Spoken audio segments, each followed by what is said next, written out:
Students, today we are going to start chapter 5 of 6th class, separation of substances. तो अपनी daily life में हम बहुत सारे कंपोनेंट्स को, बहुत सारे सब्सटेंसेस को उनके मिक्सचर से सेपरेट करते हैं या करते हुए देखते हैं। तो आइए इसको हम कुछ एग्जांपल से समझने की कोशिश करते हैं।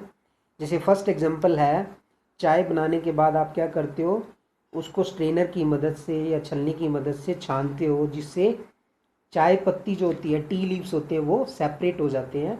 तो टी यहाँ पे यूज़फुल कंपोनेंट्स है जिसको हम पीते हैं, और टी लीव्स जो चाय पत्ती है वो नॉन यूज़फुल कंपोनेंट्स है जिसको हम बाद में फेंक देते हैं।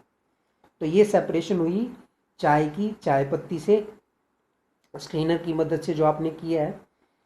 नेक्स्ट एग्जांपल है चर्निंग ऑफ कर्ड। जब आप कर्ड को कंटिन्यूसली स्टीर करते हो, इसको आप हाथ से भी कर सकते हो या इलेक्ट्रिक मशीन होती है उससे भी कर सकते हो। तो इसकी करने से क्या होता है, मक्खन और लस्सी सेपरेट हो जाते हैं। और यहाँ पे दोनों कंपोनेंट्स यूज़फुल हैं, दोनों को आप यूज़ करते हो, बटर को भी यूज़ करते हो, लस्सी को भी यूज़ करते हो। तो चर्निंग ऑफ कर्ड से मक्खन और लस्सी सेपरेट हो गई। नेक्स्ट एग्जांपल है, ये आपने फाइबर टू फैब्रिक चैप्टर में स्टडी किया था। गिनिंग इस प्रोसेस का नाम है। तो गिनिंग क्या थी? It is the process to separate cotton fibre from cotton seeds. Cotton fibre को कॉटन सीड से अलग किया जाता है, इस प्रोसेस को गिनिंग बोलते हैं। नेक्स्ट एग्जांपल है जिसमें ग्रेन्स को स्टॉक से अलग किया जाता है। जब आप, ये वीट प्लांट है, वीट प्लांट में जो आपको ये ग्रीन सर्कल में दिखाए गए हैं, ये वीट ग्रेन्स हैं। हार्वेस्टिंग के टाइम इनको स्टॉक से अलग किया जाता है, काट दिया जाता है। तो ग्रेन्स जो हम खाते हैं, वीट ग्रेन्स, और स्टॉक्स को हम क्या कर देते हैं, एनिमल्स को खिला देते हैं, वो एनिमल फीड के तौर पे यूज़ होते हैं। नेक्स्ट एग्जांपल है, घर में मम्मी जब राइस बनाती है या दाल बनाती है, उससे पहले उसमें से इम्प्योरिटीज़ जो होती हैं, जैसे स्टोन्स होते हैं, छोटे छोटे पत्थर कंकड़ होते हैं, इंसेक्ट्स होते हैं, उनको हाथ से सेपरेट किया जाता है। तो ये सेपरेशन होगी हार्मफुल सब्सटेंसेस की फ्रॉम राइस और पल्सेस। तो आपने काफ़ी सारे एग्जांपल अभी हमने देखे। अब हम समझते हैं कि why do we separate substances, हमें क्यों ज़रूरत पड़ती है सब्सटेंसेस को सेपरेट करने की। तो फर्स्ट रीज़न है to separate harmful substances from a mixture.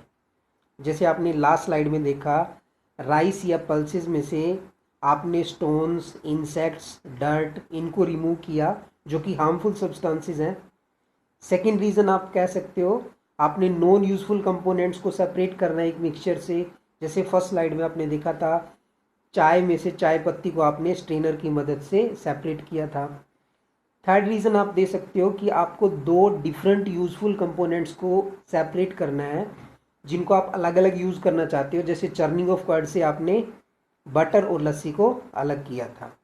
इस टेबल से आपको और अच्छे से क्लियर हो जाएगा ये। इसमें आपको separation process, purpose of separation बताया गया है, और साथ में ये भी बताया गया कि जो सेपरेटेड कंपोनेंट्स हैं उनका आप क्या करोगे। जैसे आप राइस से स्टोन्स को सेपरेट कर रहे हो, तो आपका पर्पस है टू रिमूव इम्प्योरिटीज़ और टू रिमूव हार्मफुल कंपोनेंट्स। और सेपरेटेड कंपोनेंट्स का आप क्या करोगे, we throw away the impurities, पत्थर जो इंसेक्ट्स वो निकलते हैं उसको हम फेंक देते हैं। सेकंड है churning of curd to obtain butter and lassi. इसमें दो डिफरेंट कंपोनेंट्स हैं बट यूज़फुल कंपोनेंट्स हैं, और इन दोनों को ही यूज़ किया जाता है, बटर को भी और लस्सी को भी। थर्ड है सेपरेटिंग टी लीव्स। इसमें आप क्या कर रहे हो, दो to remove non useful components, और उस सॉलिड कंपोनेंट्स को, जो चाय पत्ती है, उसको हम फेंक देते हैं। तो आई होप आपको समझ में आया कि why do we separate substances. तो अब नेक्स्ट हम देखते हैं कि कौन कौन से डिफरेंट मेथड्स हैं जिनसे सेपरेशन की जाती है। तो कंपोनेंट्स की प्रॉपर्टी अलग अलग होती है। कोई कंपोनेंट हैवी होता है, कोई लाइट होता है। कंपोनेंट्स के फेजेस अलग अलग होते हैं। कोई कंपोनेंट सॉलिड फेज में है, कोई लिक्विड फेज में है, कोई गैसेस फेज में है। तो उनको सेपरेट करने के लिए डिफरेंट मेथड्स यूज़ किए जाते हैं on the basis of their property. और ये कौन कौन से मेथड्स हैं जो हम सेपरेशन के लिए यूज़ करते हैं? काफ़ी सारे मेथड्स हैं जिनको हम वन बाय वन स्टडी करेंगे। तो ये हैं hand picking, threshing, winnowing, sieving, sedimentation, decantation, filtration, evaporation. इनको हम वन बाय वन स्टडी करते हैं। तो फर्स्ट मेथड है हैंड पिकिंग। तो जो राइस और पल्सेस होती हैं उसमें जो इम्प्योरिटीज़ होती हैं, जैसे स्टोन्स, डर्ट, इंसेक्ट्स या अदर ग्रेन्स हैं, इनको रिमूव करने के लिए आप हाथ का यूज़ करते हो।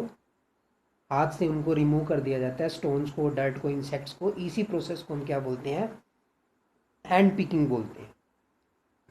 तो आपने घर में देखा भी होगा, मम्मी राइस बनाने से पहले राइस में जो इम्प्योरिटीज़ होती हैं उसको हाथ से अलग कर देती है, सेपरेट कर देती है।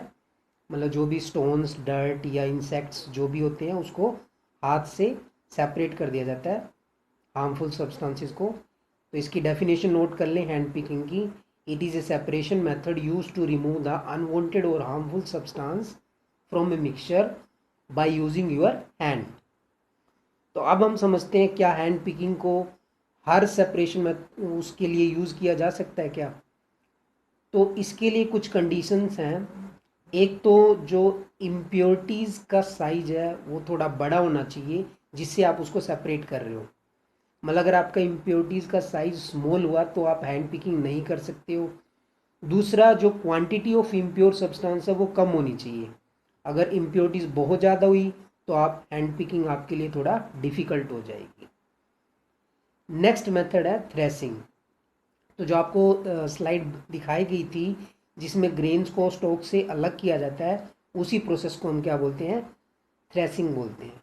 तो जैसे वीट की हार्वेस्टिंग के बाद स्टॉक्स को थोड़ी दिन के लिए, 2-3 दिन के लिए सन के नीचे ड्राई होने के लिए रख दिया जाता है। उसके बाद उसको या तो मैनुअली उसको बीट किया जाता है स्टाक्स को ताकि ग्रेन्स अलग हो जाएं, या थ्रेसर से लार्ज स्केल पे अगर आप करना चाहते हो तो थ्रेसर की मदद से भी कर सकते हो, बड़े फील्ड्स में किया जाता है।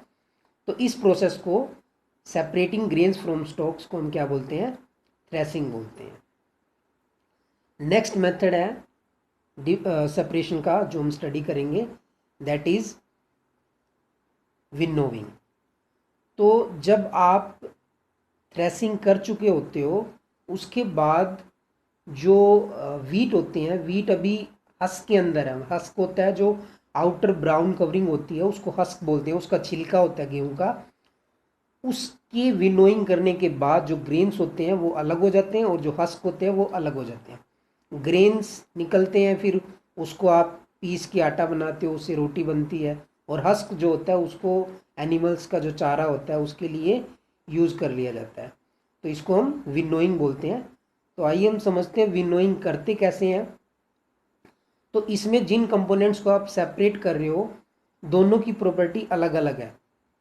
मतलब ग्रेन्स और हस्क को आप सेपरेट कर रहे हो तो ग्रेन्स हैवी हैं और हस्क क्या है? लाइटर पार्टिकल्स हैं।